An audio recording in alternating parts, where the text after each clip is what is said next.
personally, wealth is family and friends and having enough money to pay my bills and to eat. You have enough money to buy your, goods that are necessary for you, but also luxury goods. For me, it's just trying to stay above water.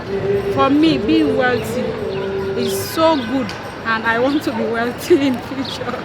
I think my idea of wealth changed over the pandemic. It went from just an idea of having more to feeling more comfortable and feeling safe.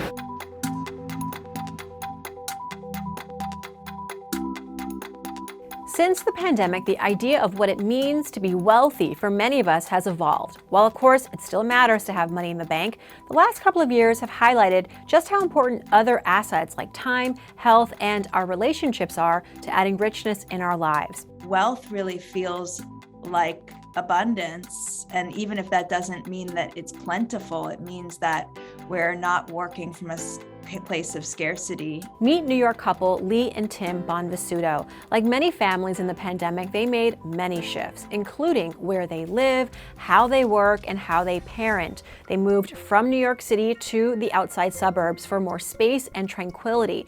And as the demands of work and home life intensified in the pandemic, the couple went from a dual income household to one. Lee, who is a communications coach, became the sole breadwinner, and Tim stepped away from his career in healthcare to be the primary caregiver to their daughter. I would be lying if I wouldn't point out that it was a difficult decision to make. When you hear people later on in their careers, especially successful people, a lot of times, one of the regrets that they'll have is that they didn't get to spend enough time with their children when they were young. So I'm also not ignorant of the blessings that this has been. Across the continent in Mexico City, Jacob Wertman redefined his approach to wealth after getting laid off from his prestigious law firm during the pandemic. The job loss, he says, led to a bit of an identity crisis, and he also fell into a depression. For me, it was like, what should I do? Because it's really hard to get a job now, and well, it felt awful. To help pass the time, Jacob began to help his mother with her home-based chocolate business. He began to post her creations on Instagram, and pretty quickly, she developed a fan base, and his work, he says, was way more fulfilling than he had imagined. It was amazing how people was reacting to the chocolate. Like after 1 month of having the social medias, and I think it was like 500 followers.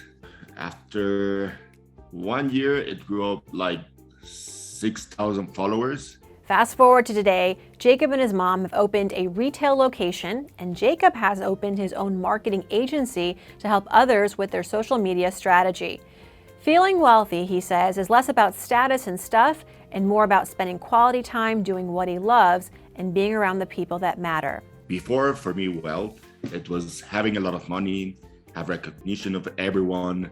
And how it changed, I think I really prefer a small house with the people I love. I think that's wealth. It's being happy. And while money matters, it can't buy the sort of happiness that comes with spending time with those you love and pursuing a passion. What does being wealthy mean to you? How has it changed over the last 2 years? Leave us your thoughts below. And if you like this video, be sure to subscribe and share. For CNET Money, I'm Farnoosh Torabi.